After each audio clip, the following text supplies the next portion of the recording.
আসসালামু আলাইকুম। মাস্টার হাইটে আসো। আমি এখান থেকে প্রস্রাব করতে যাচ্ছিলাম।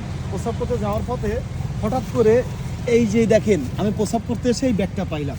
মানে ব্যাগটা দেখছি, এখনও খুলি নাই, এখন ওপেন করব, দেখবো এর ভিতরে আসলে কি আছে। এখন আপনারা এই যে দেখেন দুইজন সচরা, তোমরা এদিকে আসো। আমি হচ্ছে এই যে এদেরকে একটু দেখাও।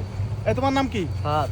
হ্যাঁ, এই দুইটা ছেলে তোমরা এখান থেকে হাঁটে আসছো না? হ্যাঁ। আমি এখান থেকে প্রস্রাব করতে দাঁড়াইতে দেখছো না? জি। আমার দিকে ধরো। আমি এখান থেকে প্রস্রাব করতে দাঁড়াইছি, দেখি একটা এই যে সম্ভবত জুয়েলারির বক্স, এর ভিতরে একটা মেমো আছে। তা আমি এটা একটু খুলবো, তোমরাও দেখো, ওদেরকে একটু দেখাও দূর থেকে। এই যে কলতে এসো বেড়া, এই যে দেখেন একটা স্বর্ণের আংটি। দেখেন আমার কিন্তু অলরেডি হাত কাঁপতেছে। এই যে একটা স্বর্ণের আংটি, মানে এটা যে পাওয়া যাবে, প্রস্রাব করতে আসছে, এখন হয়তো কারো পড়ে গেছে। এখন কারো যদি এরকম, এটা ভিডিওটা অবশ্যই শেয়ার করবেন, যার আংটিটা, তারা যেন আংটিটা ফেরত পাওয়ার ব্যবস্থা করবেন আপনারা শেয়ার করে।